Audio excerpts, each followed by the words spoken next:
Today's podcast is not exactly about strategy skills, but it is about the kind of role you take as you become at the level of associate principal, junior partner at a major consulting firm.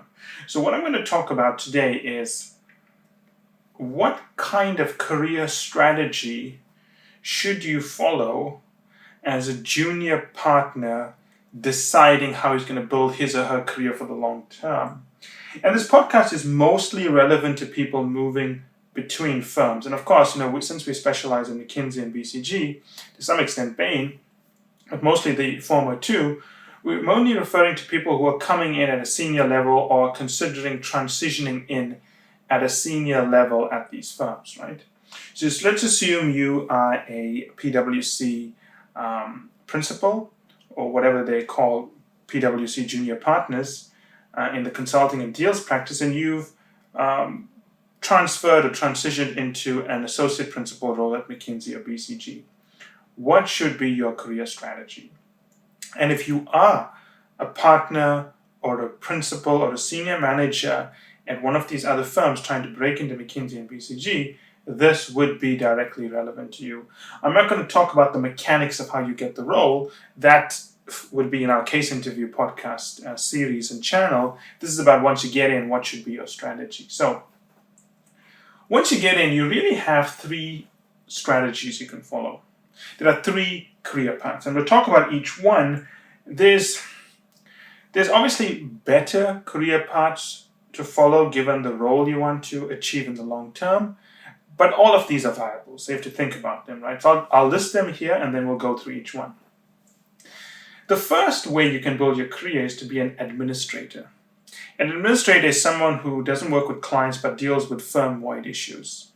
Maybe setting up the internal practices, maybe setting up something like BCG Perspectives, running marketing, running finance, setting up new think tanks. Those are administrative partners, right? They don't really face clients, and they don't engage the market.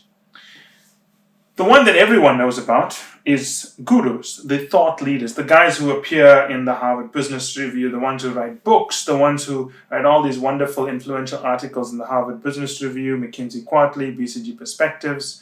You see them at the World Trade Organization conferences. I think that most people are familiar with this group. And finally, what I call the worker bees. These are the partners you never really hear much about at the firm. They're not partners that the layman, the people that were not in consulting but who read about consulting will hear about. The people you would hear about would be the strategy experts, the gurus. The worker bee partners are the ones who deal mostly with clients. They're involved with managing client relationships, leading studies, keeping long-term relationships with clients, both at the organizational level, serving GE for 5 to 10 years. In other situations, building relationships with CEOs.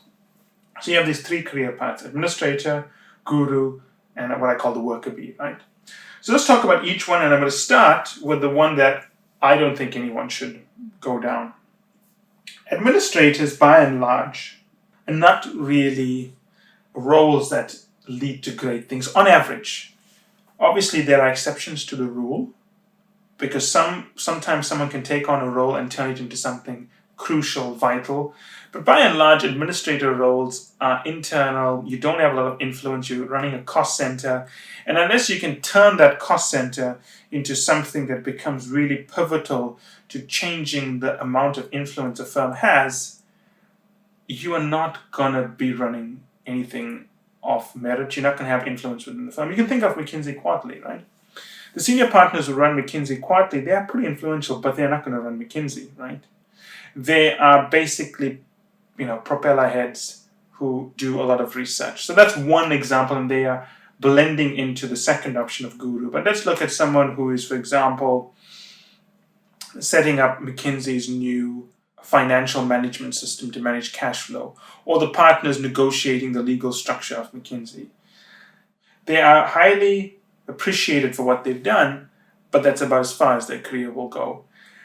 Administrators tend to do well when firms go through a crisis. If a firm goes through a cash crunch, problem with regulators, like when Bain was going bankrupt, you bring in administrators who get things going. Well, I'm not sure if this is maybe the best example. Mitt Romney came in to run Bain, when they went bankrupt, he became CEO, and Bain pretty much threw him under the bus during the election, right? So the point here is that while you may come into favor, I think that it's very hard to find an example of administrative partners who go on to run firms or go on for great success in their careers. Even in situations where crises erupt, like in Bain, I mean, that didn't end very well there for Mitt Romney. So I'm not exactly sure that I can think of any examples where administrators have gone on to hit their stride. Let's talk about gurus, right? Because everyone knows about the gurus. You open up the Harvard Business Review and you read an article from a Bain partner, then you say, wow, this must be a very influential Bain partner. Now I've got news for you. The gurus write books. They appear in the Harvard Business Review. They prance and dance around at TED, right? The TED Talks. But the reality is they are never going to become CEOs. I would like you to do a test. If you don't believe me, do a test. Take all the Harvard Business Review articles from 2005. Get all of the articles written by McKinsey, BCG, and Bain partners. List them and see where those partners are now. The odds are almost none of them, and I would say none of them, have become CEOs. None of them have become CEOs. And there's a reason for this. Partners who become thought leaders are conceptual thinkers. But that's their big skill. They're conceptual thinkers. They can understand issues, they can analyze issues, and they move from client to client to client to understand issues. And as you move from client to client to client across issues and industries, you never really take the time to build an operating knowledge and a cultural and organizational knowledge of a particular client because you have not spent enough time dealing with that client. You're basically being wheeled around as issues come up, right? So the guru path, while everyone knows about them and they look so glamorous and they write so many books, if we remember that consulting firms are training grounds for future CEOs, then the guru path is not, and I repeat, not the path you want to follow if you want to follow the overall objective of a consulting firm, which is to be a future leader. And this is actually counterintuitive if you think about it. Because if you are reading this, most of the partners you know at McKinsey and so on, and BCG, would be people who follow the guru path. The guys who actually become CEOs are the ones you never know about, right? Now, going into the guru path is, I think, seductive a little bit, because everyone that you know about and all the guys in the press and so on are the gurus. They run these glamorous internal projects, which they then publish as a book and a set of articles. They serve on internal think tanks like the McKinsey Global Institute. They run these amazing publications. They end up being fellows, who are basically retired partners with no point to live anymore. So my point is this. When you join a firm and you want to go down this guru path, that's fine, but you're not building yourself up to be a CEO. And again, if you don't believe me, do the test I ask you to do. That's all I'm asking you to do. Do the test, right? Let's talk about the worker bees. The worker bees are the partners you never hear about. They are the partners who publish very little. Some of them don't even have LinkedIn profiles. I'll be quite honest. Some of them don't have LinkedIn profiles. They work with clients. Their job is to go in, fix the problem, understand the client's next issue, move into the next issue. Solve that, understand the next issue, move into the next issue. They become conciliaries, secretive counselors to CEOs. They understand organizations so well that when the board is looking for a replacement, they think, let's get that guy to run the company. And this is actually very counterintuitive because all of the people that you see in the publications and press from McKinsey and BCG, and you want to build your career around them, they are the gurus. And if you follow their path, you're following a path of never becoming a CEO. So when you are making this transition at a senior level, don't follow the guru path. You won't be a CEO one day. You'll become a thought leader. You'll become a thinker, not a doer. You got to be a doer. And the worker bee partners become doers. They own the client relationships. They know how to make things happen. They don't just have fancy ideas that other partners test in the field, but they actually have this operating knowledge. So this is an important podcast as you're planning your career. We have a lot of senior people making the transition, and I always give them this talk about the options they have. And I always tell them, administrator role, don't go down that path. If you want to be a guru, fine, but don't call me. I'm not interested in helping someone write articles. We train future leaders. If you want to be a guru, that's fine.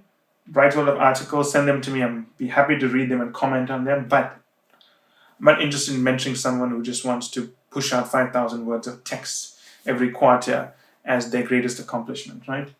If you want to run a company one day, you become a partner who withdraws from most internal initiatives.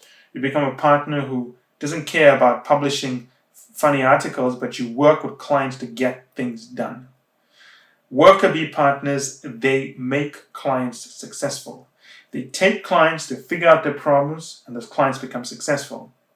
As the client becomes successful, the firm does more work with that client. As the firm does more work with that client, that partner who built the firm's relationship in there and helped the client become more successful raises in stature. Now, which would you rather be? A partner who raises in stature because your thinking and your ideas, which you implemented, actually help the client, or would you rather be a guru who has a book that maybe works? And that's what you got to think about. And many of you will argue and say, but no, that's not true.